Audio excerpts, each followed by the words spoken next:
A'udzubillahi minasyaitonirrajim. Bismillahirrahmanirrahim. Alhamdulillahirabbil alamin nahmaduhu wa nasta'inu wa nastaghfiruh. Wa na'udzu billahi min syururi anfusina wa min sayyiati a'malina. May yahdihillahu fala mudilla lahu wa may yudlil fala hadiyalah.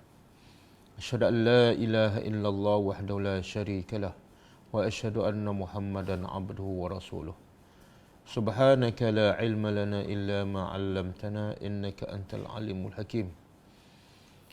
Allahumma 'allimna ma yanfa'una wanfa'na bima 'allamtana wa zidna ilma. Allahumma ati anfusana taqwaha wa zakkiha anta khairu man zakkaha. Anta walijuha wa maulaha. Rabbi yassir wa la tu'assir, Rabbi tammim bil khair, amma ba'du. InsyaAllah pagi ini kita sambung tadabbur pengajian sirah nabawiyah. Kita rasanya insyaAllah kita sampai muka surat 157. Betul ke?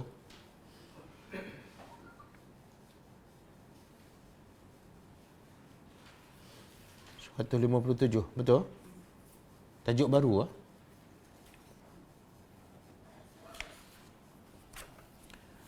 Dan kita ni masih dalam tempoh dakwah secara terbuka dan bentuk-bentuk ancaman dan penyiksaan oleh orang musyrikin kepada orang-orang beriman di Mekah.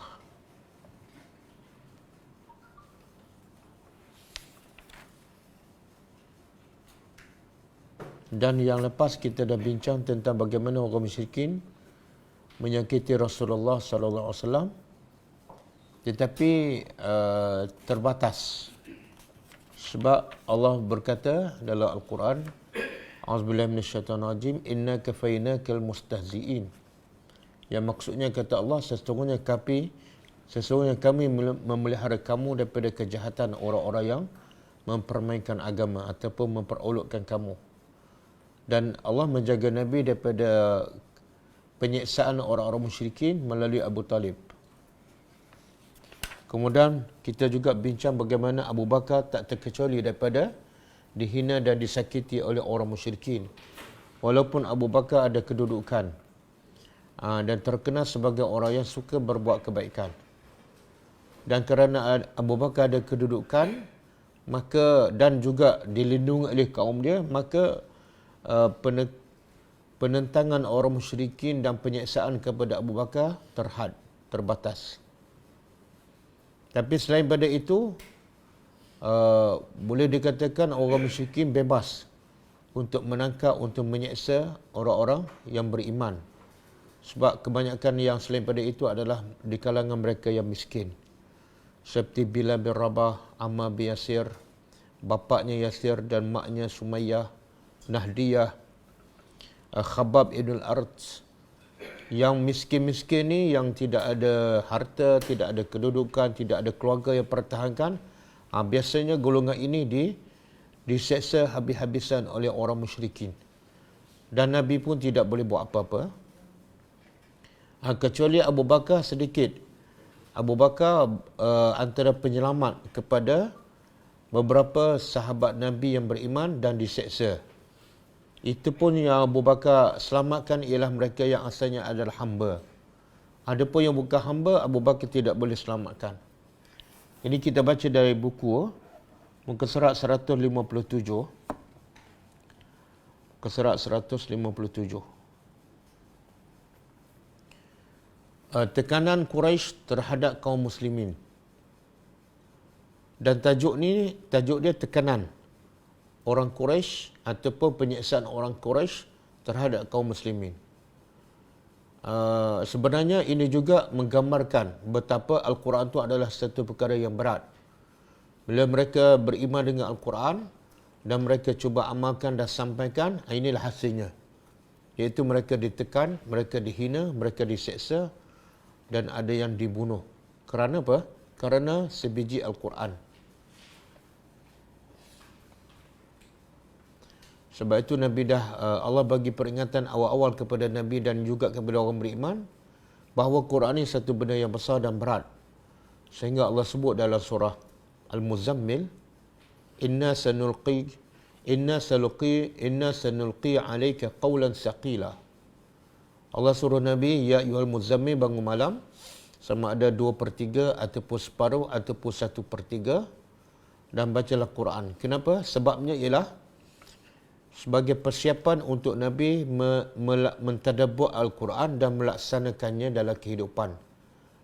Sehingga Allah kata, Inna sanulqi, sesungguhnya kami akan campak kepada engkau qawlan, satu kata-kata, iaitu Al-Quran, saqilan, yang sangat berat. Berat tak berat, inilah hasilnya. Iaitu bila Nabi dan sahabat beramal dengan Al-Quran dan cuba menyampaikan, muncullah tekanan penyiksaan orang Quraisy terhadap orang beriman kerana hanya Quran. Dan sebab itulah Nabi dan para sahabat boleh bertahan. Tidak ada yang murtad. Tidak ada yang tak tahan kecuali Ammar bin Yasir, itu pun sementara. Kenapa mereka boleh bertahan walaupun diseksa begitu teruk?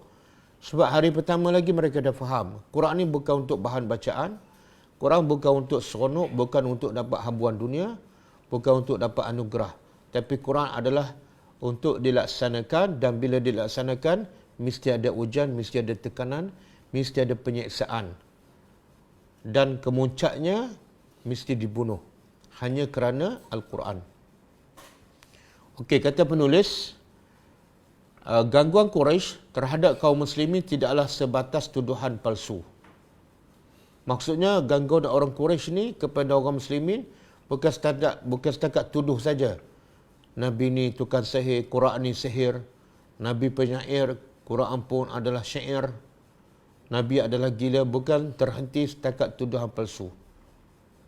Pendustaan yang terbuka dan pelecehan yang pahit serta gangguan terhadap peribadi Rasulullah SAW. Rasa kita dah baca ni kan?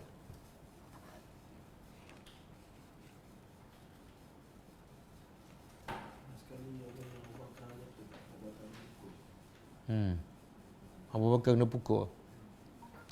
Okey, itu saya baca daripada buku lain. Dalam buku ni dia tak sebut pasal Abu Bakar dipukul. Okey. Kemudian kita baca dah. Abdullah bin Mas'ud yang merupakan saksi mata kepada berkata, orang yang pertama kali menampakkan keislaman mereka adalah 7 orang, iaitu Rasulullah SAW, Abu Bakar, Ammar, Sumayyah, Suhaib, Bilal dan Miqdad. Adapun Rasulullah dibela oleh Allah melalui pamannya, pakciknya Abu Talib. Sedangkan Abu Bakar dibela Allah melalui kaumnya. Kaum Abu Bakar pertahankan Abu Bakar walaupun kaum Abu Bakar tidak beriman. Adapun yang lain selain daripada itu, mereka dibawa oleh orang musyrikin, lalu dikenakan kepada mereka baju besi, lalu dijemur di bawah terik matahari, dan tidak ada seorang pun yang sanggup menahan siksaan tersebut sehingga mengikut keinginan mereka kecuali Bilal. Kerana sesungguhnya ia menganggap hina dirinya dan kaumnya kerana Allah.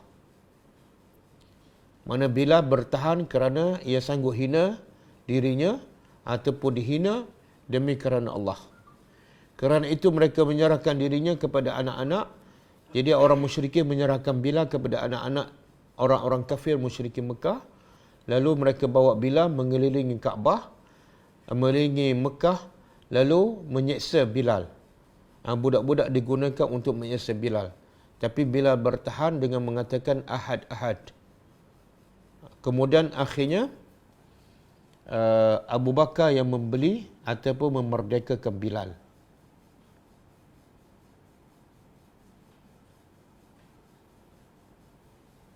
Kenapa Bilal diseksa? Sebab pertama Bilal orang hamba. Yang kedua dia daripada Habsyah, daripada Ethiopia, daripada Afrika. Jadi dia tidak ada saudara mara di Mekah.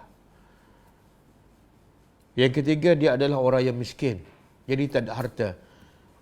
Itu antara faktor menyebabkan Bilal antara yang paling teruk diseksa. Dan dia tidak ada nilai bagi orang musyrikin Mekah. Sebelum itu hanyalah sebagai khadam, sebagai hamba kepada pembesar Mekah.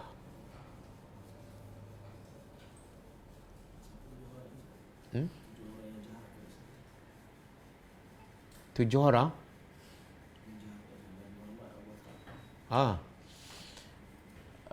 Tak, yang peringkat awal Islam, Nabi, Abu Bakar, Ammar, Sumayyah, Suhaib, Bilal dan Miqdad.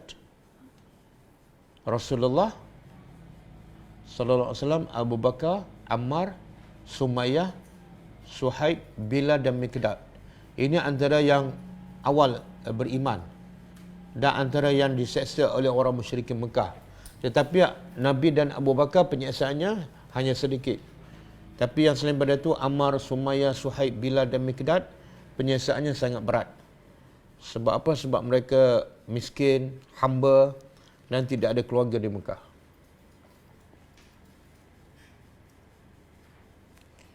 Jadi bila Bilal diseksa oleh orang musyrikin di tengah-tengah padang pasir, di tengah-tengah panas matahari, dia letak batu, tapi Bilal bertahan dengan mengatakan ahad, ahad.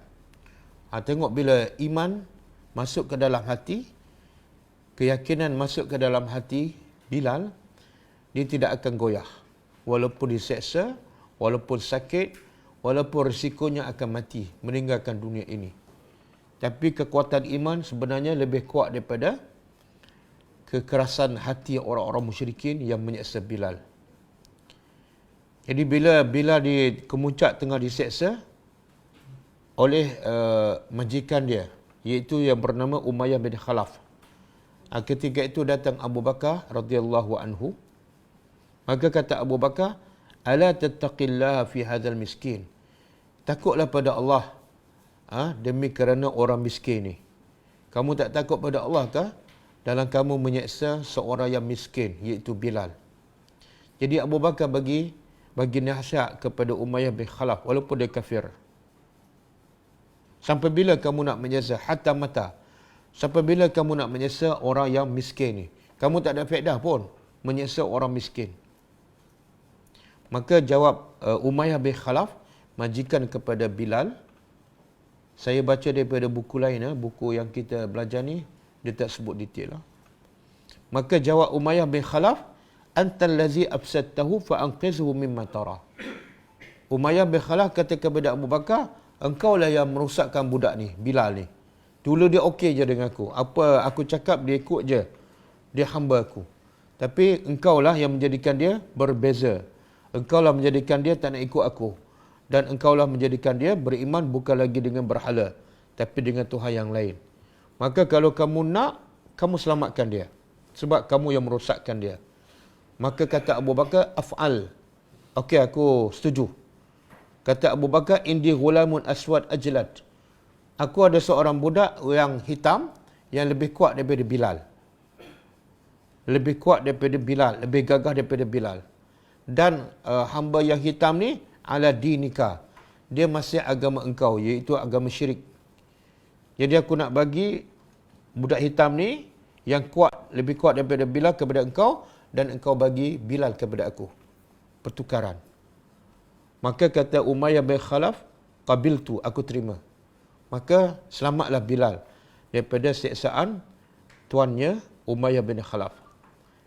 Maka Umayyah memberi Bilal kepada Abu Bakar radhiyallahu anhu. Lalu bila Abu Bakar membayar, Bilal tu sepatut jadi hamba dia. Tapi lepas Abu Bakar beli, Abu Bakar merdekakan Bilal. Jadilah Bilal seorang hamba yang merdeka, seorang manusia yang merdeka.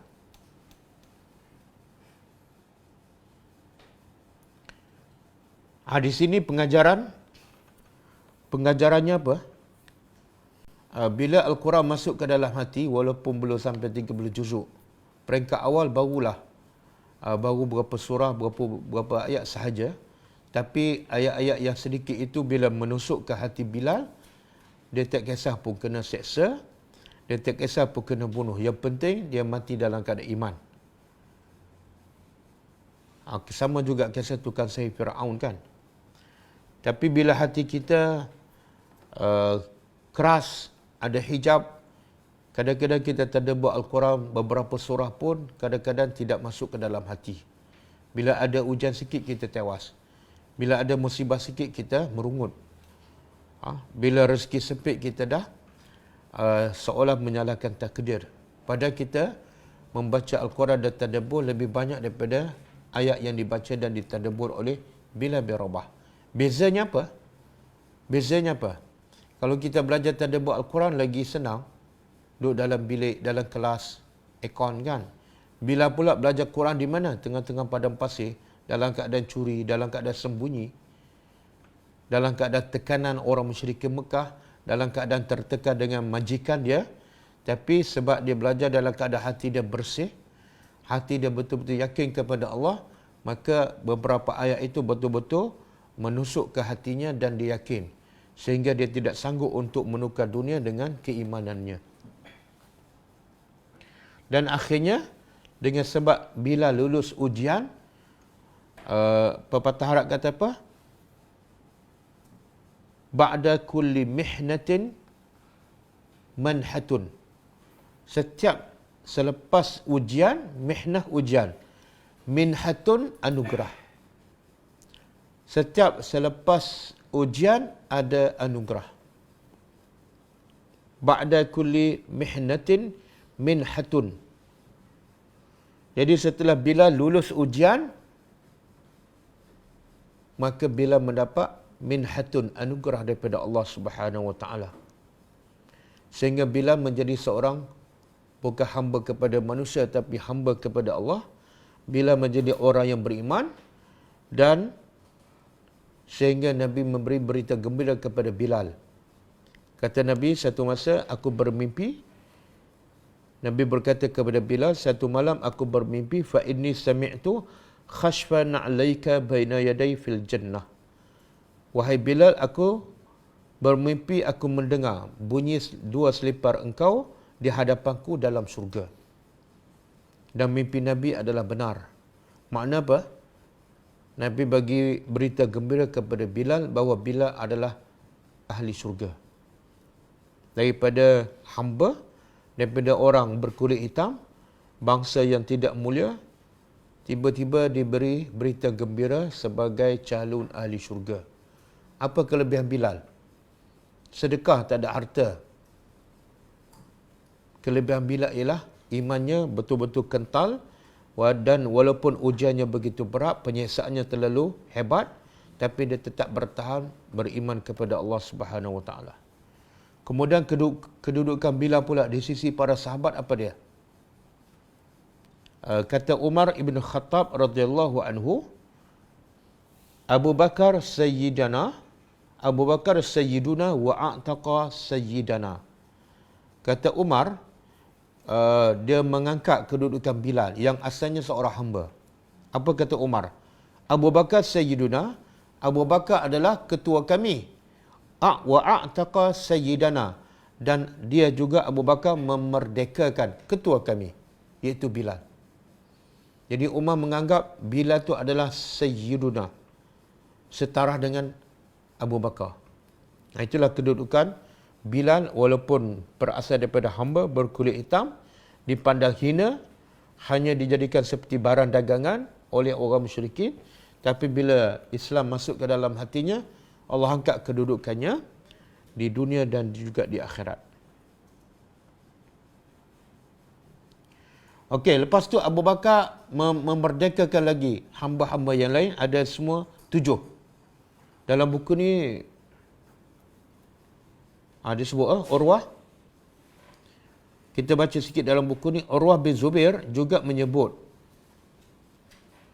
Abu Bakar membebaskan 7 orang Muslim yang diseksa, iaitu Amir bin Fuhairah, Bilal, Nuzairah, Ummu Ubais, Nahdiyah, dan ada kata bersama Nahdiyah ni anak perempuan dia, tapi di sini dia tulis saudara wanitanya, dan budak wanita Bani Amru bin Muhammad. Jadi semua berapa?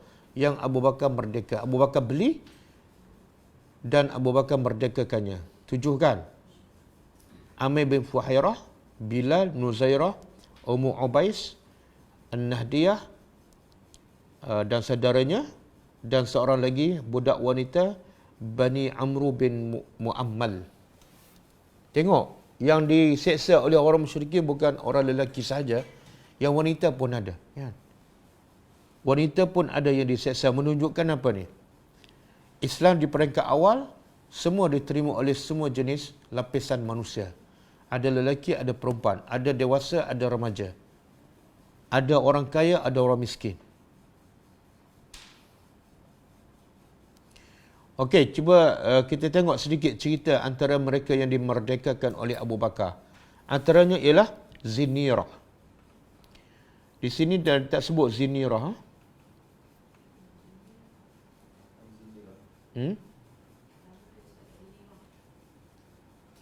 Saya rasa dia silap ni. Nuzairah. Dalam buku kita dia tulis Nuzairah kan? Tapi dalam buku sirah lain dia tulis Zinirah. Nuzairah, Zinirah.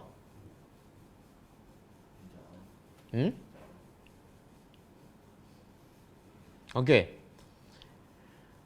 Zinirah ni juga seorang hamba, tapi hamba bila dia terima Islam, terus dia beriman kepada Allah, dan bila dia terima Islam, bila dia beriman, dia diseksa oleh orang musyrikin. Dan matanya buta. Matanya buta.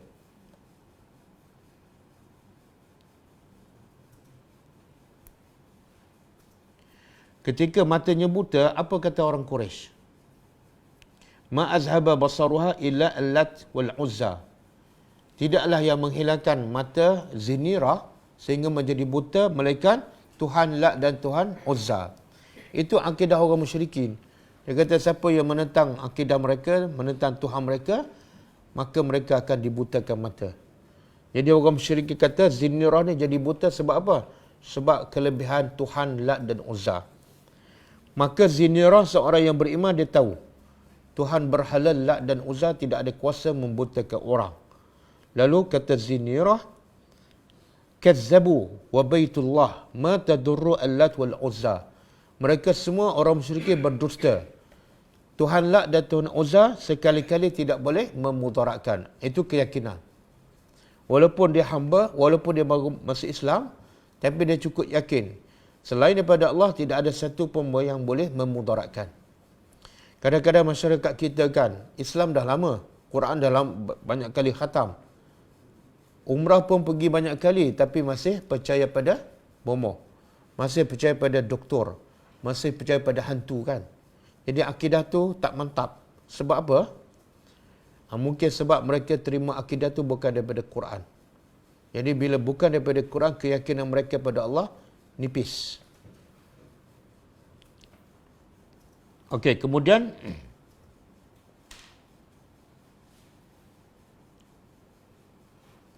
juga Abu Bakar membebaskan Nahdiyah. Nahdiyah ada kan? Dalam buku sirah lain dia kata Nahdiyah wa bintaha dan anak perempuannya. Tapi dalam buku kita dia kata Nahdiyah dan saudara wanitanya. Tak apalah, khilaf. Yang penting Nahdiyah dengan seorang wanita pun dimerdekakan.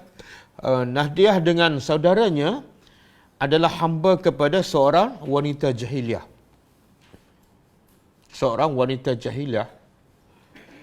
Kemudian bila majikan dia tahu Nahdiyah dan saudaranya telah beriman, maka majikannya telah menyeksakannya. Dan dia bersumpah, majikannya bersumpah, wallahi, demi Allah, la a'tikukuma abadan. Demi Allah aku tak akan merdekakan kamu berdua. Kata siapa ni? Majikan Nahdiyah dan saudaranya. Majikannya kata, demi Allah aku tak akan bebaskan kamu selama-lamanya.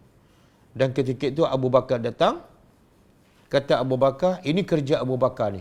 Kerja Abu Bakar apa dia? Kerja toko korporat. Bukan meningkatkan barang dagangan dia, tapi meningkatkan imannya kepada Allah dan meningkatkan ganjaran pahalanya di sisi Allah. Apa kata Abu Bakar pada majikan Nahdiyah? Hil ni apa makna? Batalkan sumpah kamu tu. Sebab orang Arab pun dia faham, bila bersumpah tak boleh langgar. Kalau nak langgar kena batalkan. Jadi Abu Bakar kata, batalkan sumpah kamu ya umma fulan, wahai ibu si fulan. Faqalat, okey, sekarang aku batalkan. Tapi engkau yang merusakkan dua hamba ni, kan? Asalnya mereka penyembah berhala, tapi sebab engkau dan kawan engkau Muhammad, mereka dah tukar agama. Maka kalau engkau yang telah merusakkannya, engkaulah yang perlu merdekakan keduanya. Maka Abu Bakar bertanya, Fabikam, berapa ni? Aku nak merdeka dua orang ni dengan harga berapa? Hamba kena beli. Kalau kita nak merdekakan, pertama kena beli.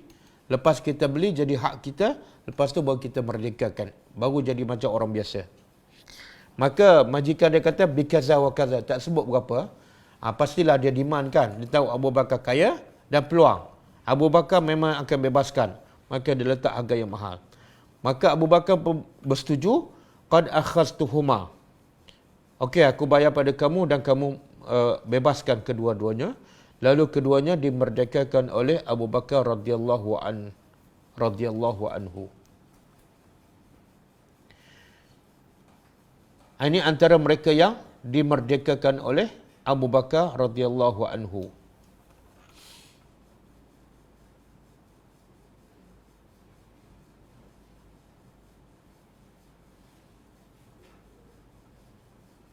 Okey, antara yang dimerdekakan oleh Abu Bakar juga ialah wanita Bani Amru bin Muammal. Itu ada kan dalam buku kita. Iaitu Jariyah Bani Muammal. Dia adalah daripada Bani Adi bin Ka'ab. Setelah hamba ni memeluk Islam, Umar Ibn Khattab menyeksa dia. Masa ni Umar belum Islam. Jadi setelah hamba ni daripada Bani Muammal memeluk Islam, maka Umar menyeksa dia supaya dia meninggalkan Islam. Dan masa itu Umar masih syirik. Dan Umar pukul dia, Umar belasah dia, sehinggalah Umar penat. Dia pukul sampai penat. Kemudian kata Umar kepada hamba perempuan ni, a'taziru ilaik. Aku minta maaf sebab aku dah penat. Inni lam atrukuki illa an malalah. Aku tak akan tinggalkan engkau untuk menyiksa engkau kecuali setelah aku penat. Aku tinggal ni sebab penat. Kalau aku tak penat, aku pukul lagi. Boleh?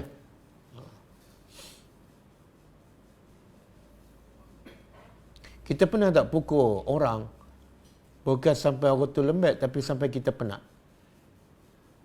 Pernah tak? Kadang-kadang kita pukul 2-3 kali pukul, kesian kan? Kesian, kita dah berhenti. Kita tak penat lagi. Tapi Umar ni dia pukul sampai dia penat. Makna pukulan tu teruklah. Kemudian Abu Bakar datang. Maka Abu Bakar memerdekakannya. Dan jadi berapa semua yang Abu Bakar merdekakan? Abu Bakar beli dan merdekakan. Semua sekali? Kalau masuk Zinirah, ataupun mungkin Zinirah tu orang yang sama dengan Nuzairah. Sama ada 7 ataupun 8. Berapa banyak ni tak disebut, tapi pastilah kalau duit kita sekarang mungkin puluh ribu ataupun ratus ribu. Dan bila bapa Abu Bakar ni Abu Quhafah, dia belum Islam. Bila dia tengok Abu Bakar ni hanya memerdekakan, hanya membebaskan hamba yang miskin, yang lemah, kan? Maka bapa dia tegur Abu Bakar. Dia kata apa? Ya bunayya, ini araka ta'tiku riqaban di'afa. Wahai anakku, aku tengok kamu ni, ada kat sini ke? Ada. Okey. Okey. Kita baca sikit. Di antara hal yang dijelaskan oleh Urwah bin Zubair tentang penyiasaan umat Islam yang lemah adalah tatkala Abu Bakar sedang melewati An-Nahdiyah yang sedang diseksa majikan wanitanya, ia berkata, demi Allah, aku tidak akan membebaskanmu hingga kehidupanmu yang akan membantumu untuk bebas. Abu Bakar berkata, berapa untuk dibebaskan? Lalu dia menjawab, sekian-sekian. Kita bacakan. Ia berkata, aku mengambilnya. Abu Bakar kata, aku mengambilnya dan memerdekakan Nahdiyah. Lalu Abu Bakar berkata pada An-Nahdiyah, kembalikan kepadanya odonan rotinya. Ia menjawab, biarkan aku mengadukan untuknya. Faham tak? Jadi bila dia hamba ni, dia kerja dengan majikan. Kerja paling utama apa dia? Adu roti lah untuk makan. Untuk majikan dia makan. Ialah macam pembantu rumah kan. Ke rumah dah masak. Jadi bila dia Abu Bakar dah beli dia dan merdekakan dia, dia tak terikat lagi dengan majikan. Maka Abu Bakar kata apa? Pulangkan bekas untuk mengadu roti. Pulang, itu hak dia. Maka kata Nadia, dia kata apa? Tunggu aku, biarkan aku selesaikan adunan roti. Dah selesai, dah siap semua, aku bagi semua dalam keadaan dah siap. Boleh faham? Itu menunjukkan apa tu? Akhlak mulia orang yang baru beriman. Walaupun dia hamba, walaupun dia wanita, walaupun dia telah dimerdekakan oleh Abu Bakar, dia tak ada kaitan dengan majikan. Tapi dia nak laksanakan juga yang dia rasa itu tanggungjawab dia yang belum selesai. Itu akhlak orang beriman.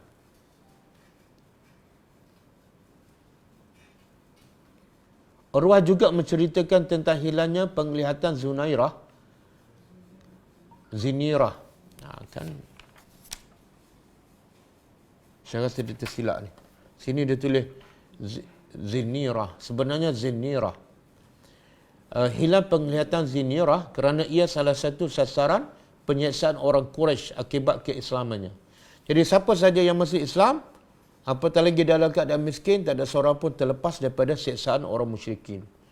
Ia sama sekali menolak permintaan musyrikin. Maka mereka berkata, tidaklah menjadikan Zinirah itu buta kecuali Tuhan Lat dan Uzza. Maka Zinirah menjawab, benarkah begitu? Demi Allah, hal itu tidak benar. Lalu Allah mengembalikan penglihatannya. Dengan izin Allah, Allah kembalikan penglihatan Zinirah. Kenapa? Sebab Zinirah ni yang cukup yakin, yang membutakannya Allah. Dan Allah juga yang boleh kembali mencelakkannya. Dan Allah kembali dia celak. Tak, masa diseksa dia buta. Okey, Abu Bakar memang banyak membebaskan budak-budak Muslim, lelaki ataupun wanita yang lemah. Hingga satu ketika ayahnya berkata. Ayahnya kata apa?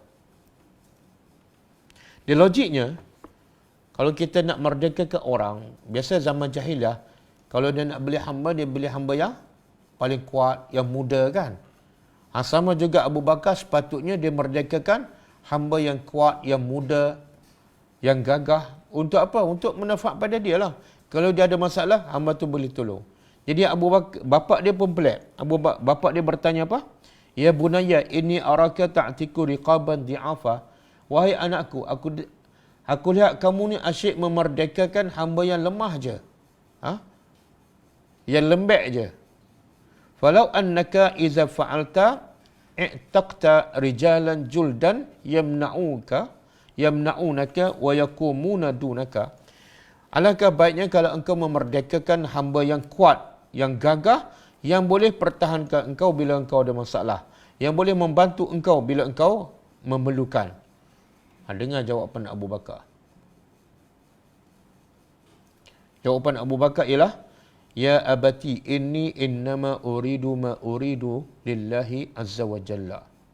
Wahai bapakku, sesungguhnya aku merdekakan ini semua bukan untuk aku, tapi aku merdekakan kerana Allah dan untuk Allah. Untuk dapat apa? Untuk dapat redha Allah. Kan?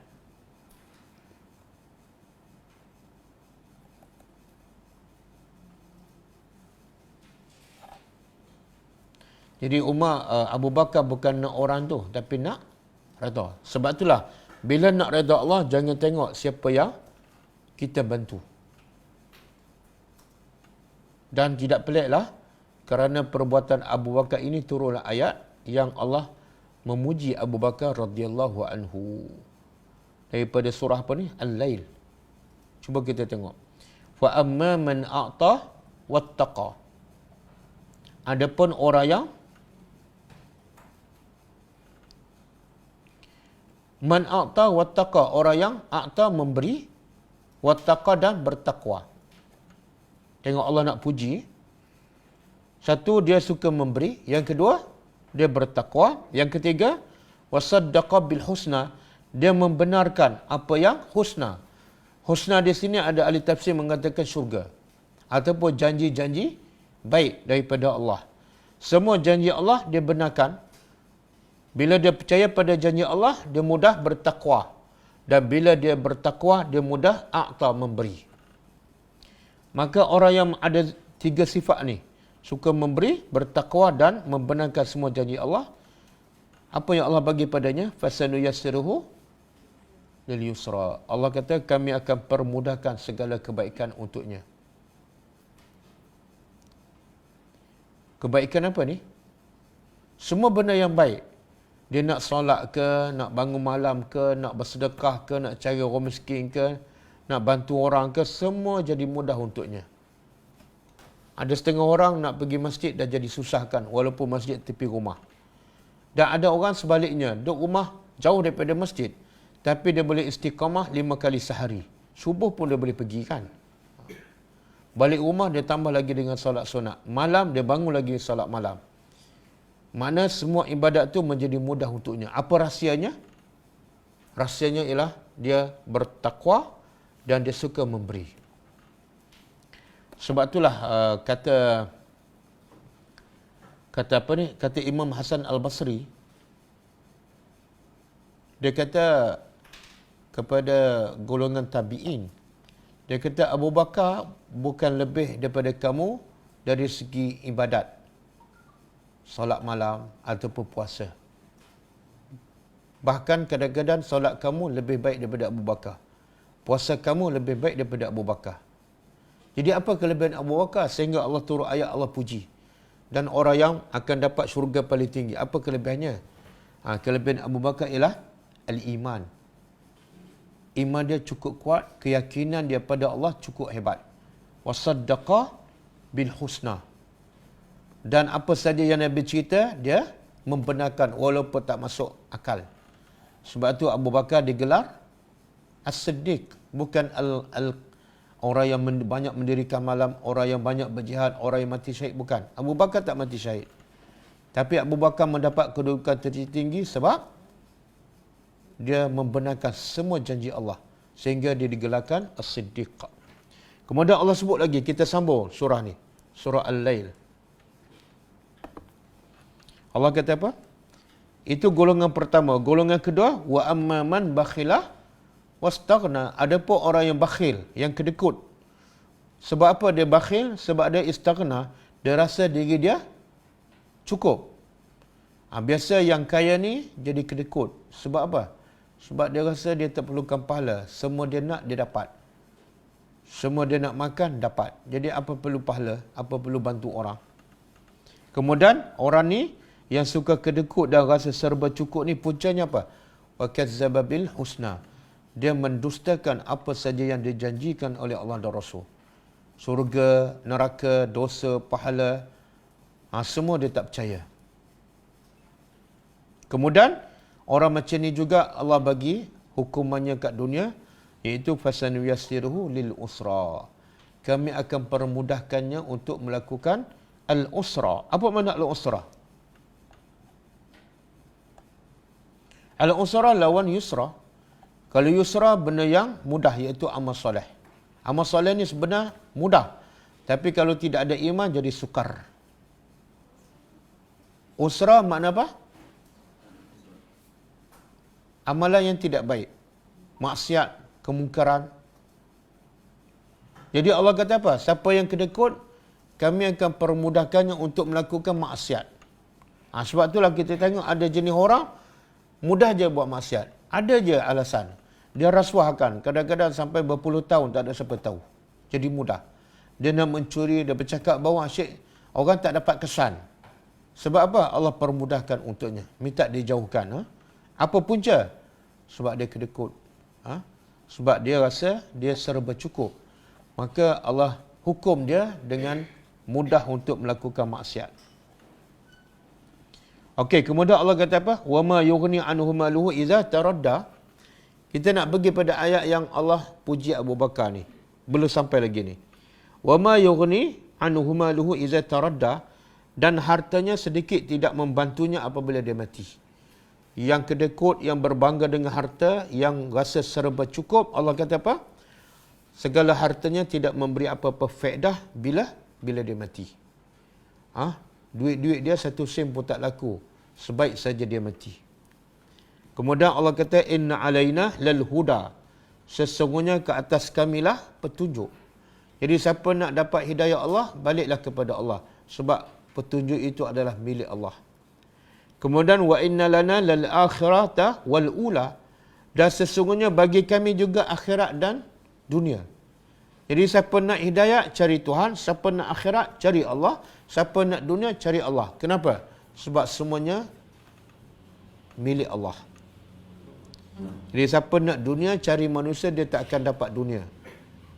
Kecuali dunia itu akan menjadi musibah kepadanya. Lepas tu Allah kata apa? Fa'anzartukum naran talazza. Lalu aku memberi peringatan kepada kamu tentang naran talazza, api yang membakar. Api yang membakar.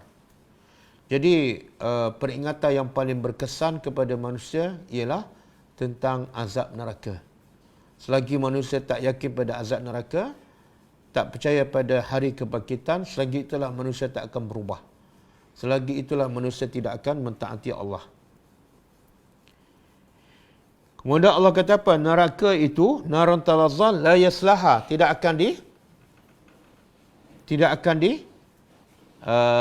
masuki melainkan orang yang paling celaka. Jadi yang masuk neraka ni semua yang celaka. Mungkin kat dunia dia orang yang terbaik, orang yang paling kaya, orang yang paling ada kuasa. Tapi bila dia tak beriman, dialah yang paling celaka. Akan masuk neraka. Siapa yang paling celaka? Allazi kazzaba wa tawalla, yang telah berdusta dan berpaling daripada kebenaran. Okey, habis siapa yang selamat daripada naran talazza? Siapa yang akan selamat? Yang celaka tak selamat. Siapa yang akan selamat?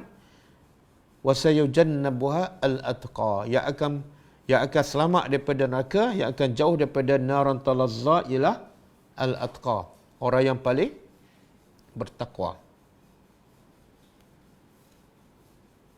Subhanallah. Cuba tengok. Siapa orang yang paling bertakwa ni? Apa ciri-ciri utamanya? Kalau kita ditanya, apa ciri-ciri orang yang bertakwa? Mungkin kita akan jawab apa? Orang yang solat malam, kan? Orang yang jaga solat 5 waktu. Orang yang pergi haji umrah. Orang yang selalu ikut kelas tadabbur. Tapi tengok Allah kata apa? Siapa orang yang paling bertakwa? Allazi yu'ti malahu yatazakka. Orang yang selalu memberi hartanya dengan tujuan untuk yatazakka, membersihkan hatinya. Dan apa bukti dia bagi harta untuk bersihkan hatinya? Apa bukti? Ayat 19. Wa ma li ahadin 'indahu min ni'matin tujza. Tidak ada seorang pun di sisinya yang dia bagi nikmat itu, dia mengharapkan tujza, dibalas. Jadi bukti dia bagi harta kepada orang, khususnya kepada orang miskin macam Abu Bakar, merdekakan hamba ni, 7 orang ni. Apa tujuan? Dia tazakka, untuk bersihkan hatinya. Apa bukti? Dia tidak sedikit pun mengharapkan balasan.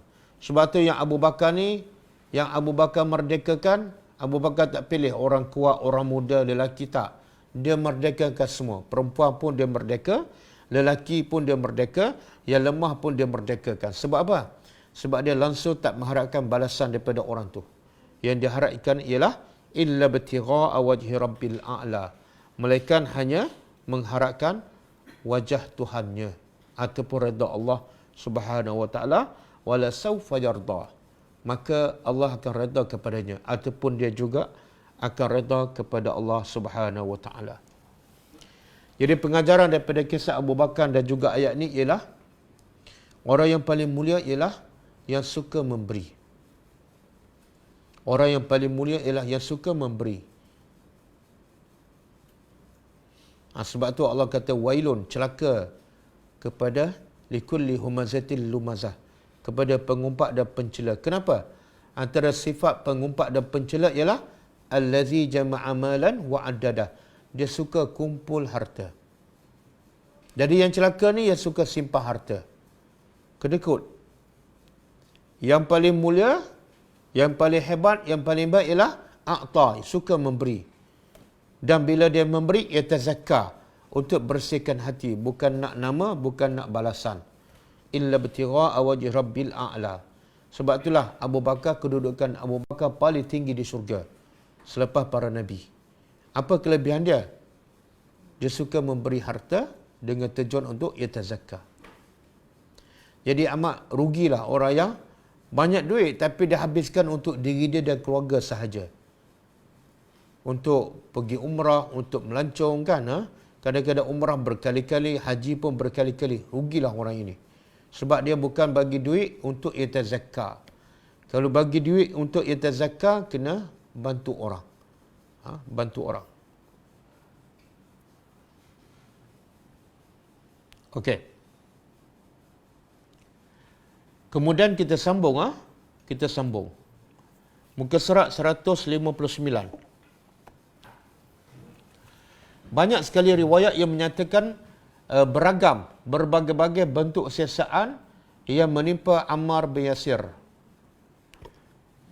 beserta keluarganya yang memang hal ini cukup menjadi bukti sejarah atas terjadinya hal ini.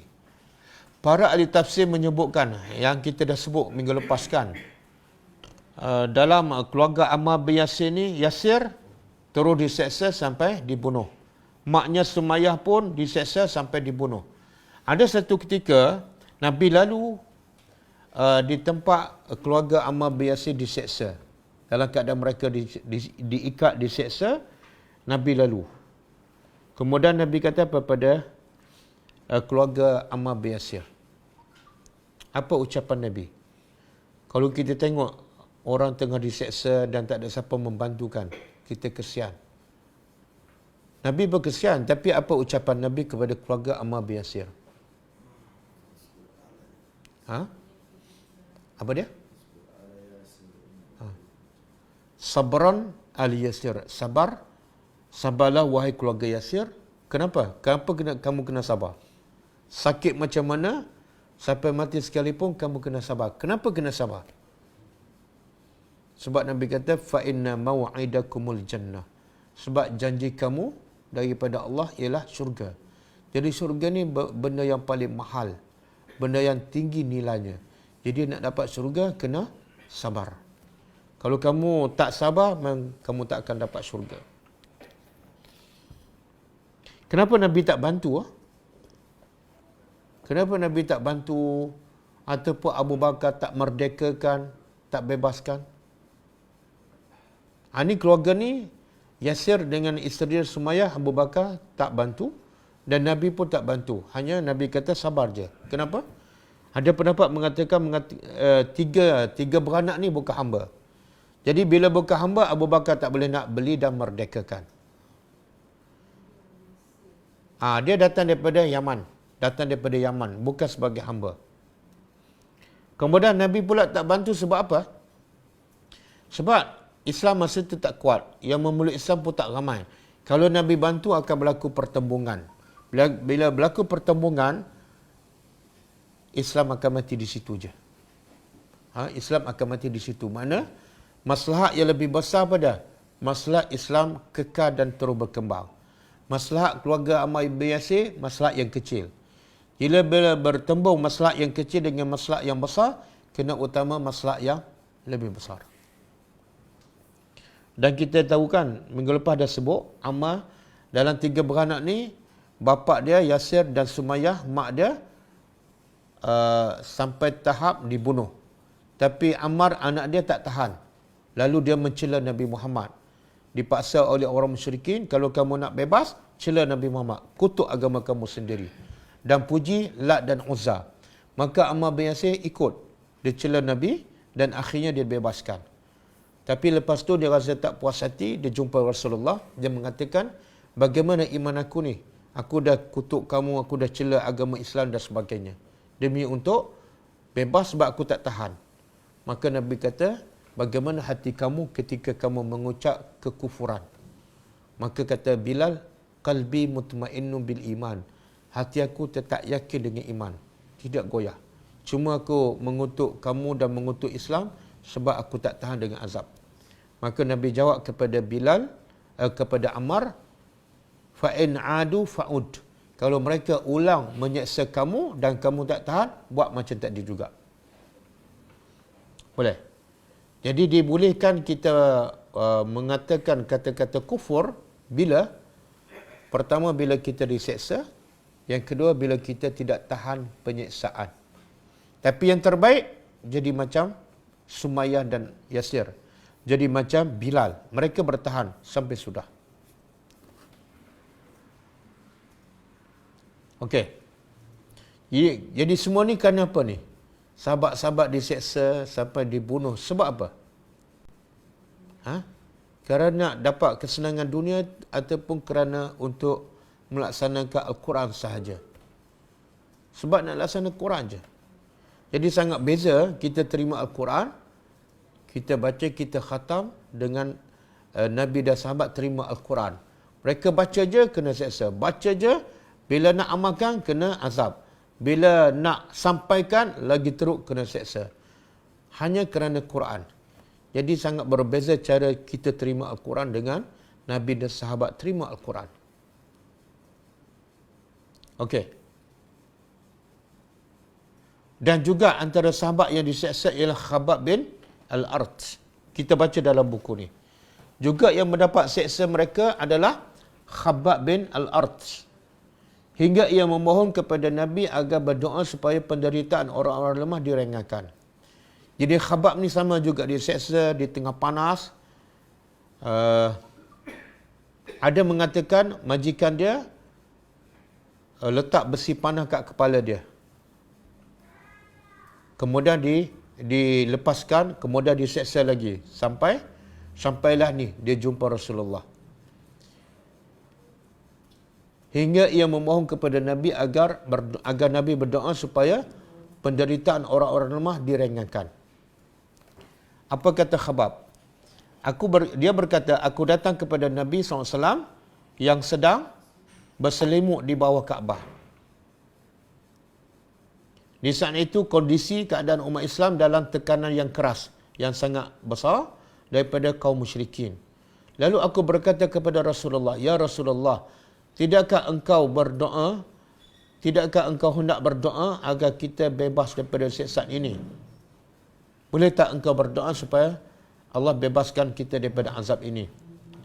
Nabi daripada itu, dah berselimut tu, Nabi gerakkan badan, duduk dalam keadaan muka Nabi merah. Makna Nabi tengok bila Khabbab minta Nabi berdoa, keadaan Nabi semakin Nabi marah. Bukan Nabi kesian, muka Nabi merah. Lalu Nabi berkata, sesungguhnya umat sebelum kalian ada yang disikat dengan sikat besi, maka terkoyaklah daging dan otak mereka yang berada di bawah tulang. Tidaklah hal itu, iaitu bila mereka disikat dengan daging besi, sikat besi, sehingga daging mereka terkoyak, tidak menjadikan mereka berpaling daripada agama. Mana iman mereka tidak goyah. Sedangkan yang lain pula ada yang ubun-ubun kepalanya diletak di bawah gergaji, lalu dipotong menjadi dua bahagian. Ada hadis lain mengatakan, ada orang beriman dahulu ditangkap, kemudian ditanam dalam tanah separuh badan, kemudian diletak gergaji di kepala, kemudian digergaji hidup-hidup sampai terbelah dua. Maka Nabi kata sedikit pun perbuatan itu tidak menggugat iman mereka.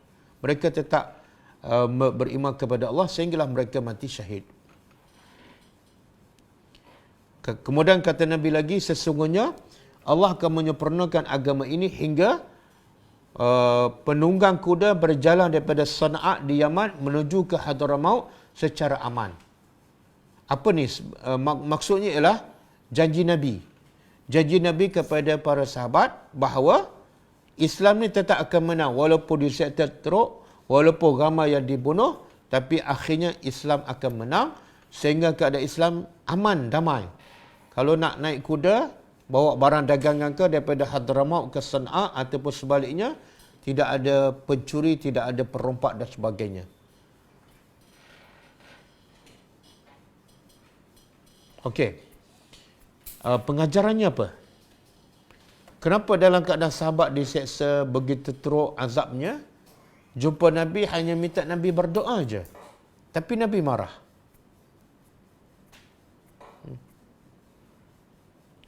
Patut Nabi kata apa? Okeylah. Kan? Ayalah. Nabi tak perkenankan permintaan Khabab supaya berdoa Allah bagi kemenangan. Nabi tak. Bahkan Nabi cerita umat-umat dahulu dalam keadaan muka Nabi merah. Kenapa?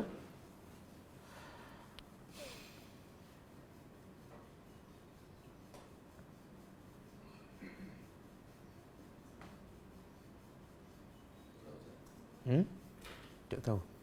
Ada jawapan? Apa dia? Mana tahu dia tak sabar? Nabi muka merah, Nabi marah sebab Nabi dapati para sahabat ni tak sabar. Tak sabar tu satu kesalahan yang besar. Apa bukti mereka tak sabar? Nabi buat perbandingan dengan umat dahulu. Umat dahulu diseksa lagi teruk, kan? Disikat dengan sikat besi dalam keadaan hidup sampai daging terkoyak. Kamu belum sampai tahap tu. Dan ada yang ditangkap di tanah separuh badan, digergaji hidup-hidup sampai terbelah dua. Kamu belum sampai tahap tu.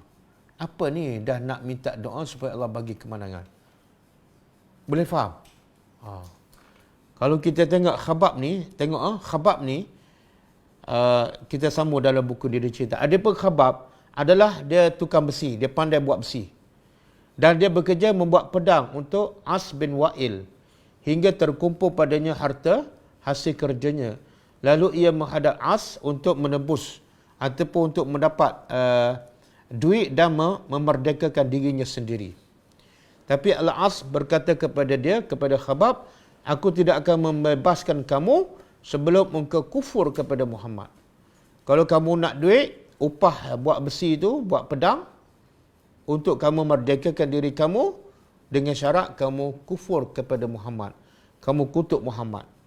Khabab pun menjawab, hingga engkau mati dan engkau dibangkitkan, aku tidak akan kufur kepada Muhammad. Makna tak dapat duit pun tak apa, tak merdeka pun tak apa. Yang penting jangan kutuk ataupun mencela Nabi Muhammad. Al-As pun menjawab juga. Dia kata sambil mengajib bahawa ia akan menembus dirinya dengan hartanya pada hari kiamat. Okey, kalau aku dibangkitkan di akhirat, kalau aku mati dan dibangkitkan, aku akan bayar di akhirat besok. Tunggulah. Dia perli. Lalu turunlah ayat Al-Quran yang berikut. Afara'aital ladzi kafar. Afara'aital ladzi kafara biayatina wa qala la'utayanna malan wa walada. Allah kata, maka apakah kamu telah melihat orang kafir yang kufur kepada ayat-ayat kami sambil ia mengata dengan mengejek, pasti aku akan diberi harta dan anak di akhirat besok. Jadi di antara penindasan terhadap kaum lemah daripada kalangan umat Islam adalah kezaliman pada harta benda dan perampasan. Terlebih lagi gangguan secara fizikal dan peristiwa pemutusan ataupun pemulauan boikot orang Quraisy terhadap Hilful Fudul yang terjadi sebelum Islam. Okey, saya nak sebut, kita ambil pengajaran daripada kisah Khabab bin Al-Arat yang minta Nabi berdoa, tapi Nabi marah, Nabi tak berdoa, sebaliknya Nabi marah. Dan Nabi cerita pula kisah umat dahulu. Sebab apa? Sebab Nabi marah sebab para sahabat tak sabar. Dalam keadaan ada sahabat yang diseksa begitu teruk, tengah panas, ada yang diletak besi panas di kepalanya, gambaran seksa tu dah teruk, tapi Nabi kata kamu ni sebenar belum sabar. Sebab tu Nabi buat contoh yang umat-umat dahulu sebagai apa? Satu, nak menunjukkan bahawa mereka belum sabar. Yang kedua, supaya mereka sabar dengan cerita-cerita umat-umat dahulu. Sebagaimana kita tadabbur Al-Quran. Banyak Allah cerita kisah para Nabi, kisah para umat dahulu yang mereka diuji oleh Allah dengan ujian yang sangat besar, sangat berat. Tujuannya apa? Untuk hiburkan hati Nabi. Supaya Nabi bila melihat para nabi dahulu juga diuji, juga diseksa, maka seksaan yang nabi dan orang beriman hadapi akan menjadi ringan. Maka begitu juga cara nabi buat kepada sahabat. Kalau Al-Quran, Allah pujuk nabi dengan kisah para nabi dahulu, nabi pula pujuk para sahabat supaya sabar dengan kisah umat-umat yang dahulu. Bahkan mungkin dengan mendengar kisah-kisah umat dahulu yang lagi teruk, para sahabat akan menjadi bersyukur kepada Allah sebab azab mereka tidaklah seteruk azab umat-umat yang dahulu. Okey, ini kita masuk bahagian lain ni, muka surat 160 di antara penindasan terhadap kaum yang lemah. Ini kita masuk tajuk kecil yang lain. Cukup setakat ni ya. Jadi sebenarnya bila kita baca sirah ni, pertama-tama di peringkat awal, sebenarnya inilah gambaran sebenar orang yang membawa Al-Quran. Inilah sebenar gambaran orang yang membaca Al-Quran yang sebenar. Inilah sebenar gambaran orang yang faham Al-Quran. Iaitu mesti ada ujian. Quran satu benda yang besar, satu benda yang berat, yang mesti selepas baca ada ujian. Kalau kita lepas baca tak ada apa-apa ujian, bahkan dapat benda yang menyeronokkan, sebenarnya kita belum menghayati Al-Quran. Kita belum faham sebenar apa tujuan Al-Quran diturunkan. Jauh daripada antara langit dengan bumi. Bagaimana sahabat terima Al-Quran dengan kita terima Al-Quran. Sebab itulah kita boleh relax je terima Al-Quran kan. Senyum, bila khatam pun seronok. Bila hafal pun, anak kita hafal Quran kita perseronok. Bila khatam kita buat majlis, macam tak ada benda apa-apa pun. Sedangkan Quran tu ada tanggungjawab yang besar dan berat. Yang sepatutnya, bila kita tak faham, kita menangis. Bila kita tak beramal, kita lagi menangis. Dan bila kita tak sampaikan, kita lagi rasa bersalah. Sebab Allah mencela orang yang tidak menyampaikan Al-Quran. Wallahu a'lam.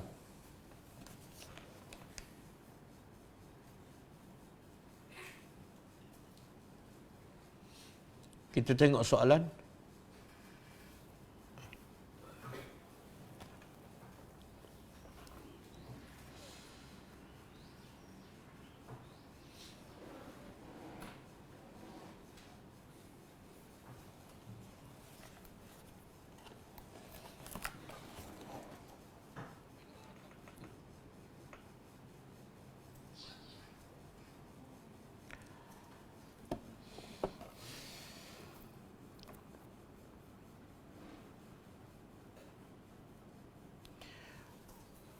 Syarin Rani, soalan. Assalamualaikum Ustaz. Waalaikumsalam. Ada hadis haram neraka bagi yang mengamalkan solat sunat 4 rakaat sebelum dan selepas zuhur. Hadis sahih ke? Ulama berbeza pendapat tentang hadis yang Nabi bersabda siapa yang solat 4 rakaat sebelum solat fardu zuhur, maka Allah haramkan neraka ke atasnya. Ada ulama kata hadis itu sahih, ada mengatakan hadis itu dhaif. Siapa yang mengambil pendapat mengatakan hadis itu dhaif, dia solat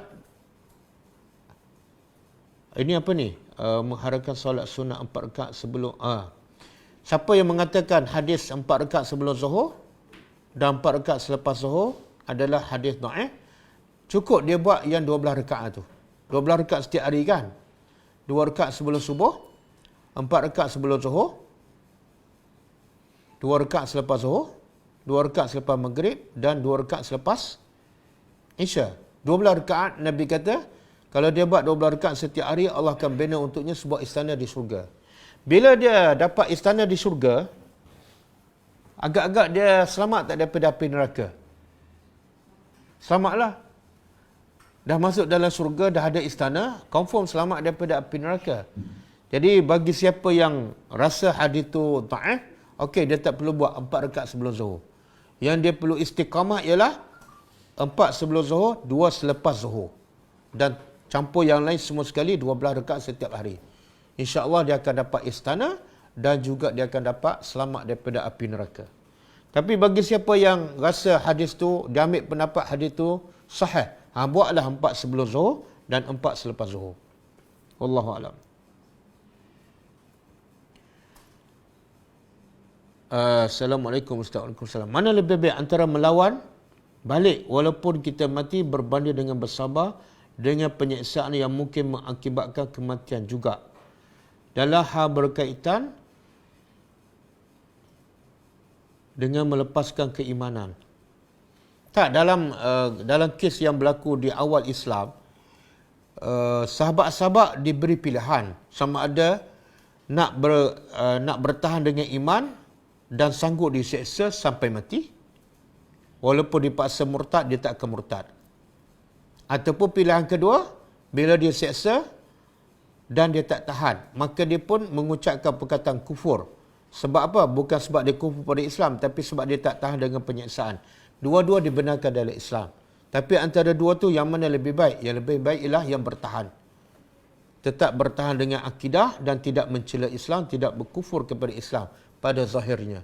Itu lebih baik. Jadi antara Ammar dengan bapa dia lebih baik, Yasir. Antara Ammar dengan mak dia, Sumayyah lebih baik. Bahkan Sumayyah digelarkan wanita pertama yang syahid dalam Islam. Wanita pertama yang syahid dalam Islam. Mungkin soalan ni dia kata mana lebih baik dengan melawan. Tak, melawan ni tengok keadaan. Kalau kita melawan menyebabkan mudarat lebih besar, maka jangan melawan. Sebab itulah Islam di peringkat Mekah, Nabi tak bagi sahabat melawan. Umar nak isytihar secara terang dan melawan pun Nabi tak benarkan. Bahkan turun ayat yang melarang orang-orang beriman di Mekah, tahan tangan kamu, jangan berperang, jangan lawan. Kenapa? Sebab bila lawan dalam keadaan kita lemah, Islam akan mati dan tak akan tumbuh, tak akan tersebar lagi selepas itu. Tapi sebaliknya bila Nabi berhijrah ke Madinah, Islam dah kuat, turun ayat membenarkan orang Islam melawan orang-orang kafir. Membenarkan Islam berperang dengan orang kafir. Bila tu? Bila Islam dah kuat. Wallahu a'lam.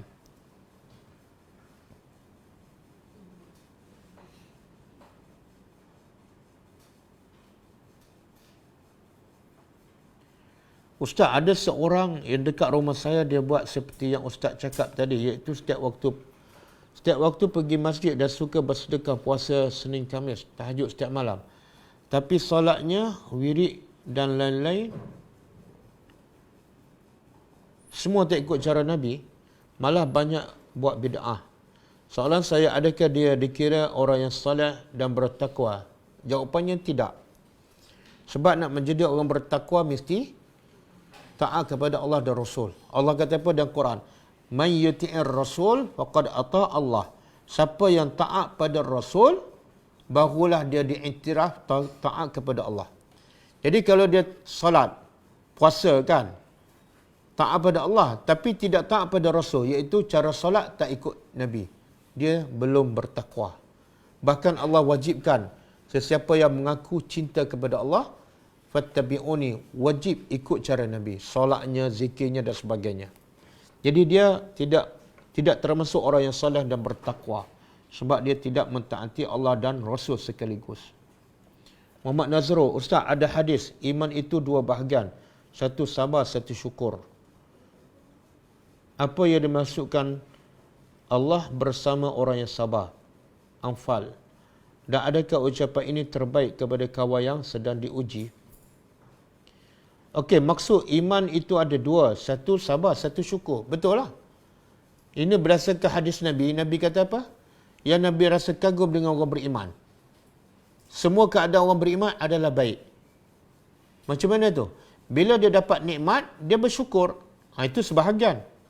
Bila dapat nikmat, dia semakin taat dan syukur pada Allah. Itu satu bahagian. Bahagian kedua, bila dia ditimpa musibah, dia sabar.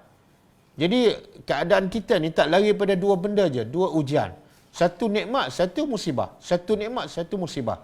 Bila dapat nikmat, dia syukur. Satu bahagian. Satu bahagian lagi, bila dapat musibah, dia sabar. Jadi iman diuji dengan dua perkara. Satu nikmat, satu musibah. Dan hasil daripada ujian, dia akan dapat dua benda. Satu, kalau nikmat, hasilnya ialah dia syukur. Kalau musibah, hasilnya ialah dia sabar. Jadi dua-dua tu tak boleh dipisahkan. Kemudian maksud Allah bersama orang yang sabar. Jadi siapa yang sabar, macam kita bincang semalam. Sabar dalam melaksanakan perintah Allah. Sabar dalam meninggalkan larangan Allah. Sabar dalam menghadapi ujian. Allah akan sentiasa bersamanya. Maknanya dia akan tenang jiwanya. Orang yang sabar percayalah dia akan tenang jiwanya. Kenapa? Sebab Allah sentiasa bersamanya. Cuba bayangkan. Orang yang paling kuat, orang yang paling kaya, orang yang paling baik sentiasa bersama kita. Apa jadi dengan kita? Kita pula miskin, kita pula lemah. Tapi yang paling kuat, yang paling kaya, yang paling pemurah sentiasa ada bersama. Apa jadi dengan kita? Hidup kita akan tenang. Hidup kita akan bahagia. Maka begitu juga bila Allah kata innallaha ma'as sabirin. Sesungguhnya Allah sentiasa bersama orang yang baik. Maka orang ini akan bahagia, orang ini akan tenang. Sebab Allah bila bersama akan jaga kita. Orang-orang yang sabar. Soalan. Dah jadi kebiasaan semasa bulan Ramadan surah masjid akan upah imam tarawih jemputan hafiz untuk jadi imam. Adakah ini sesuatu yang harus dalam agama? Dia ulama beza pendapat lah pasal ambil upah baca Quran ataupun ambil upah jadi imam. Yang terbaik kata ulama ialah kita buat jadi imam ke, baca Quran ke, mengajar Quran. Yang terbaik ialah kita buat secara percuma. Tapi sekiranya yang dibayar kepada imam ataupun yang dibayar pada guru Quran duit daripada Baitul Mal, bukan duit orang ramai. Dan yang jadi imam tu tidak ada kerja lain, tidak ada pendapatan lain. Duit pula daripada Baitul Mal, maka itu tak salah. Itu tak salah. Wallahu a'lam.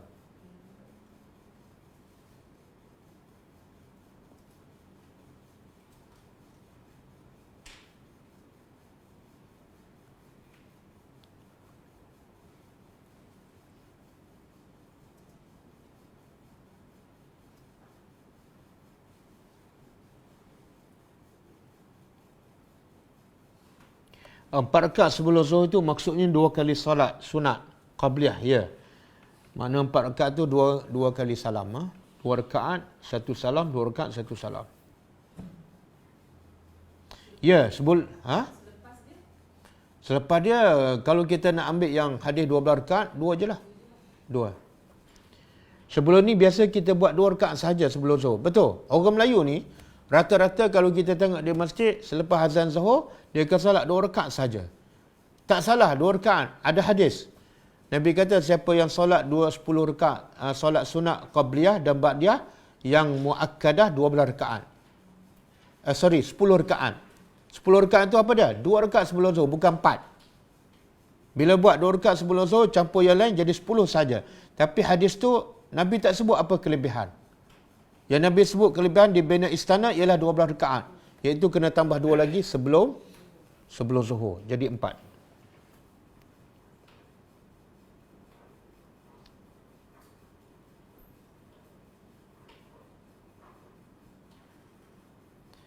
Assalamualaikum Ustaz. Waalaikumsalam. Pada usia warga emas, selain daripada amalan yang biasa solat wajib dan sunat puasa bersedekah, wajibkah makcik keluar berdakwah kepada kawan-kawan ataupun jiran-jiran yang masih belum solat dan belum dapat baca Quran? Dia sebenarnya dakwah ni pertama kita kena faham dia adalah kerja yang paling mulia. Kerja yang paling mulia, kerja yang paling baik, kerja yang paling Allah suka. Itu yang pertama sekali. Bila kita fikir itu kerja yang paling mulia, kerja yang paling Allah suka, maka kita sebagai orang beriman, lelaki ke perempuan, sepatutnya sentiasa berlomba untuk buat benda tu. Apatah lagi hadis Nabi kata, ahabbun nasi ilallah anfa'uhum linnas. Orang yang paling Allah cinta, orang yang paling banyak memberi manfaat pada orang. Manfaat apa yang paling baik kepada manusia? Bagi makan ke bagi ilmu? Bagi ilmu. Jadi kalau kita faham, orang yang paling Allah suka berdakwah. Kerja yang paling Allah suka, yang paling banyak memberi manfaat pada orang.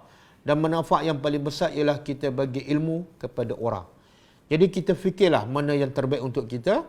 Kalau ada jiran sebelah, orang miskin, kita pergi ziarah. Ziarah sambil bagi makanan, bagi bantuan. Sambil itu kita pandu dia supaya dia belajar agama. Kalau kita boleh ajar Quran, ajarlah. Ramai orang miskin kan. Sebenarnya orang miskin ada di mana-mana. Tak perlu pergi kawasan pedalaman. Di bandar pun ada. Di sekitar PJ, di sekitar Gombak Sungai Buloh, kita dah ziarah berpuluh-puluh keluarga miskin. Tak perlu pergi ke Gua Musang. Jadi kalau kita prihatin, kalau kita nak mencapai kebaikan di sisi Allah, buatlah yang Allah suka, bukan yang kita suka. Apa dia? Antaranya kita boleh berdakwah dengan pergi ziarah keluarga miskin. Sambil kita bantu makan, bagi makanan pada dia, kita ajar Quran. Kadang-kadang dia tak tahu baca langsung, ajarlah Iqra. Benda simple aja.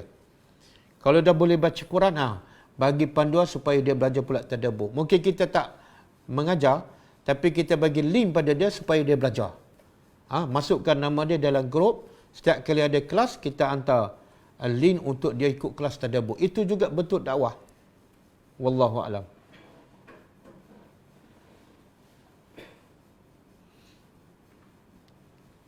Syarat utama nak jadi takwa mesti taat pada Allah dah. Assalamualaikum Ustaz. Waalaikumsalam. Betulkah ada kelebihan selawat sultan di mana satu sama dengan 100k? Tak ada. Selawat sultan tak ada. Sultan mana ni?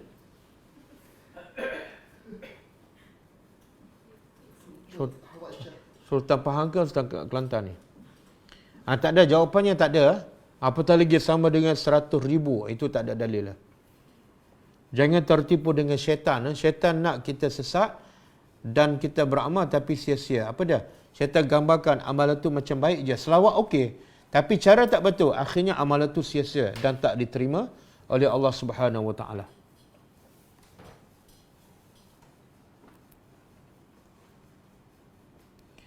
Selepas Assalamualaikum Ustaz. Waalaikumsalam. Selepas tarawih, biasa mana-mana surau dan masjid akan adakan tahlil kematian. Siap ada penama yang disebut. Boleh join ke? Tak payah join lah. Tak payah join.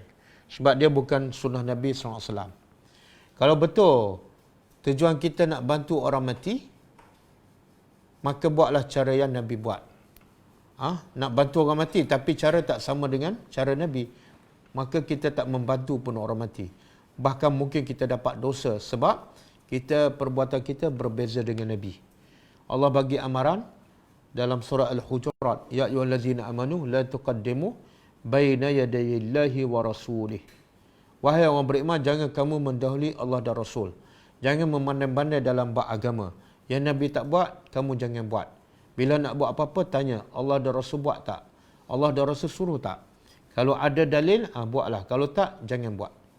Kalau nak betul-betul nak bantu orang yang mati, kita bacalah doa bila-bila masa di mana-mana sahaja. Bangun tengah malam, Allah makbulkan doa kita. Kalau kita nak sedekah pada si mati, sedekahlah dengan duit. Tak ada masalah, insya-Allah diterima. Ini sedekah RM10, aku niat pahala sedekah untuk si mati jiran aku. InsyaAllah sampai. Kalau kita nak sedekah dengan baca Al-Quran, kalau ikut mazhab Syafi'i tak sampai. Tapi kalau ikut mazhab Hambali, sampai. Cuma caranya berbeza dengan yang diamalkan oleh masyarakat kita. Kita nak sedekah dengan baca Al-Quran kepada si mati, yang bukan mak bapak kita. Caranya apa? Kita baca Quran, niat untuk kita. Lepas tu bila dapat pahala, kita niatkan sedekah pahala daripada bacaan kita, niat sedekah untuk si mati, si fulan bin si fulan. Dan tak perlu berkumpul ramai-ramai. Tak perlu baca ramai-ramai dan tak perlu sempena kematian seseorang.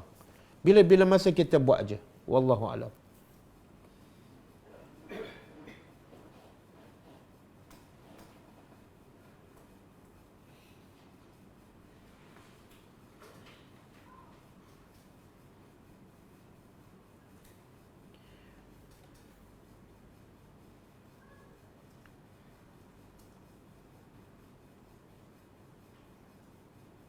Dalam satu komuniti masyarakat, contoh kejiranan, flat, ramai tak salat time azan, masih di luar lepak. Tugas siapa berdakwah kepada mereka? Tugas siapa? Nabi sebut dalam satu hadis, man ra'a minkum munkaran falyughayyiru biyadihi, fa illam yastati' fa bilisanihi, fa illam yastati' fa biqalbihi, wa zalika adhaful iman. Maksud dia, Nabi kata, siapa sahaja yang melihat kemungkaran. Siapa sahaja melihat kemungkaran. Nabi tak kata ulama, Nabi tak kata ustaz, Nabi tak kata lelaki, Nabi tak kata perempuan. Siapa saja melihat kemungkaran. Kemungkaran apa ni? Mungkaran, apa saja kemungkaran. Yang ittifaq ulama itu adalah mungkar. Maka apa kewajipannya? Falyughayyirhu biyadihi.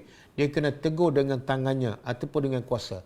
Kalau dia ketua kampung ke, ketua penduduk ke, imam ke, dia kena cegah dengan kuasa dia, dengan pengaruh dia. Fa'illam yastati', kalau dia tak mampu, tegur dengan lidah. Tegur dengan lidah, bagi nasihat dengan baik. Kalau tak mampu juga, wajib dia benci dalam hati. Dan benci dalam hati itulah iman yang paling lemah. Maknanya, kalau tegur dengan tangan pun tak, tegur dengan lidah pun tak, benci dalam hati pun tak. Orang ni tidak ada iman. Sebab benci dalam hati iman yang paling lemah. Kalau tak benci, tidak ada iman. Jadi dalam hadis ni Nabi tak sebut ustaz ke, ulama ke, orang biasa ke, lelaki ke, wanita ke, umum. Jadi bila kita melihat kemungkaran di kawasan kita, walaupun kita wanita, kita ada tanggungjawab untuk menegurnya. Kalau kita rasa kita wanita tak mampu sebab yang buat tu orang lelaki, tugas kita bagi kepada orang lelaki. Tugas kita bagi kepada ketua kampung ataupun ketua penduduk ataupun imam. Bila kita dah bagi tahu mereka tak sampaikan, itu dosa mereka. Semoga kita lepas.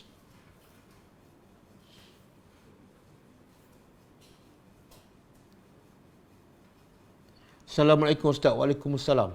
Bagaimana untuk berdakwah kepada suami kerana takut dia salah anggap oleh suami mahu mengajar pula? Berdosa tak? Dia sepatutnya suami ni, tak kira siapalah, orang yang beriman sepatutnya berfikiran terbuka, berlapang dada dan sentiasa sedia untuk ditegur. Walaupun dia suami, walaupun dia ustaz, walaupun dia ulama besar. Bahkan itulah sifat mulia seorang yang beriman. Iaitu sentiasa terbuka, sentiasa berlapang dada dan seronok bila ditegur. Sebenarnya bila orang tegur kita tu, itu sebenarnya tanda orang tu sayang pada kita. Kalau dia tak sayang, dia tak akan tegur. Dia biarkan kita buat dalam maksiat. Itu dia tak sayang. Jadi bila orang tegur kita, isteri ke tegur, anak ke tegur, dengan cara yang beradab, kita ucap jazakallahu khairan. Bahkan Nabi kata apa? Dalam satu hadis, al-mar'u mir'atu akhihi. Seseorang itu adalah cermin kepada saudaranya. Jadi Nabi kata orang yang menegur kita tu seumpama cermin. Jadi cermin ni bila kita tengok muka kita di cermin baru nampak jerawat. Jadi bila cermin menampakkan jerawat kita, kita marah tak pada cermin tu? Tak. Kita sepatut terima kasih kepada cermin. Sebab apa? Sebab kamulah aku nampak jerawat. Maka begitu juga bila orang menegur kesalahan kita, kita ucap jazakallahu khairan. Sebab kerana kamulah aku tahu kesilapan aku. Jadi kepada suami tundukkan ego. Dan kepada isteri bila tegur, jangan tunjuk dia tu lebih pandai pada suami. Jangan nada yang tinggi. Kadang-kadang dia tak perlu tegur pun. Kadang-kadang ajak dia pergi kelas. Ajak suami pergi kelas. Daripada dalam kelas tu, suami akan ditegur oleh ustaz. Banyak caranya. Wallahualam.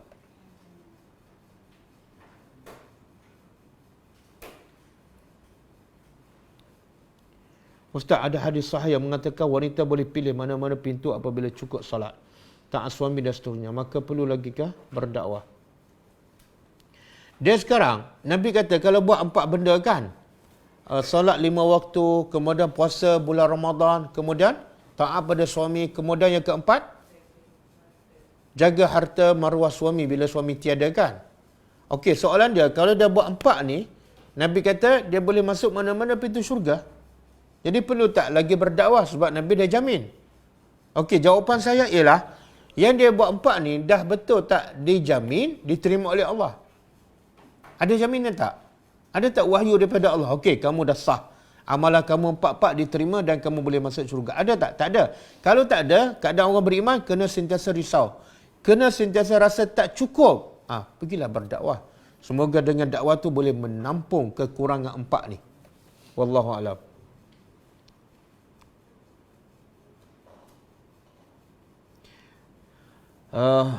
Ruzaini, Ustaz nak tanya, solat sunat sebelum asar dirahmati Allah. Nak tanya hadis sahih. Ya betul, hadis sahih. Nabi kata, rahimallahu man salla arba'an qabla al-asri atau kama qala sallallahu alaihi wasallam. Maksud dia, Allah merahmati siapa yang solat sunat sebelum asar 4 rakaat. Hadis sahih.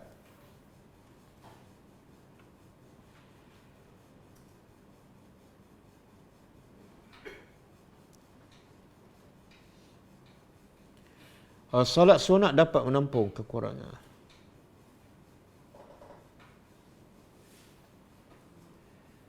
Bagaimana jika keluarga terdekat buat tahlil? Kalau tak hadir, takut terjejas hubungan. Tak, kita sambil meraihkan, sambil kita berdakwah lah. Peringkat awal, kata ulama, boleh kita pergi, bukan meraihkan perbuatan tahlil itu, tapi meraihkan hubungan silaturahim, supaya tidak berpecah. Tapi dalam masa yang sama, kita masuk sikit-sikit cerita pada dia. Tahlil ni sebenarnya sekian-sekian, bagi dalil, bagi hujah. Jangan tolak terus, jangan boikot terus. Akhirnya berlaku perpecahan dan tertutup ruang untuk kita berdakwah.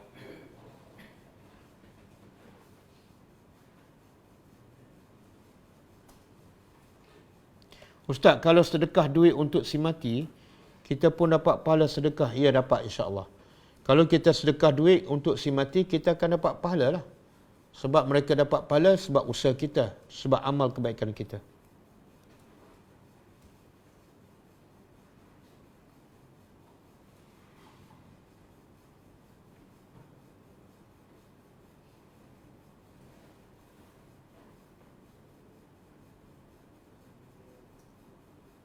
Salam Ustaz. Waalaikumsalam. Bila kita solat malam, terutama tahajud, apakah doa tersebut perlu dilakukan selepas tahajud dilakukan ataupun ketika sujud terakhir ketika bertahajud?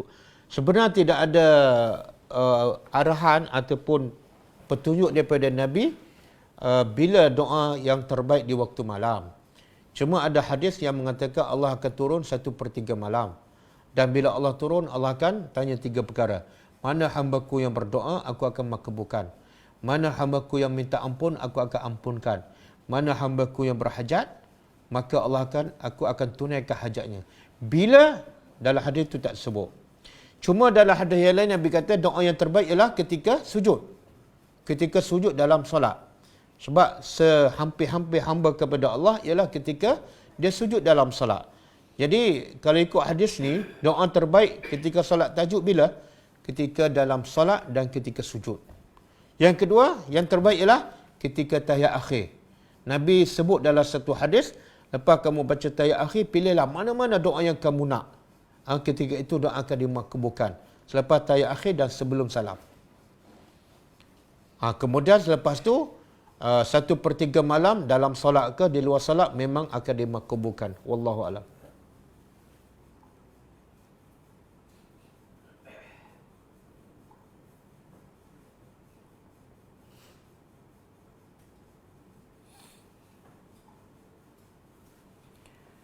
Salam Ustaz, kalau daripada keluarga kita sendiri berkumpul untuk buat tahlil arwah, macam mana tu Ustaz? Nak beritahu pada mereka? Ya, kena beritahu. Sama ada hari pertama ke ataupun selepas tu kita beritahu slow-slow. Dakwah mesti disampaikan, biar jelas. Kalau kita tak sampai, tak beritahu, mereka tak akan jelas dan dakwah tak sampai pada mereka. Begitu dengan hikmah.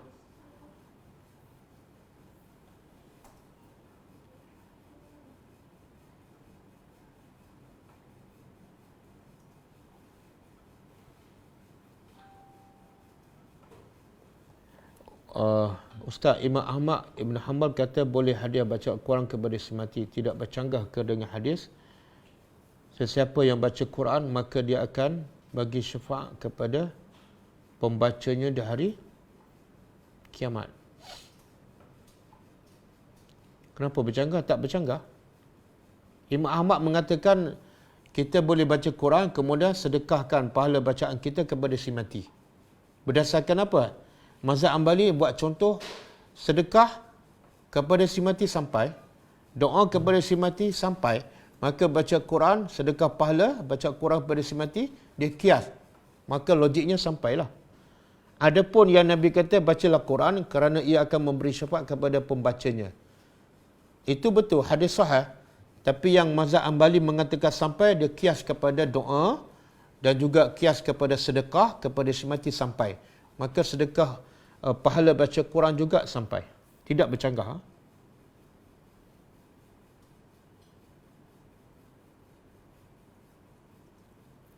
Okey, cukup dulu. Kelas kita akan datang ialah besok pukul 10.30. Kita sambut tadabbur surah Al-A'raf. Kita tutup dengan membaca tasbih kafarah. Subhanakallahumma wa bihamdika asyhadu an la ilaha illa anta astaghfiruka wa atubu ilaik. Assalamualaikum warahmatullahi wabarakatuh.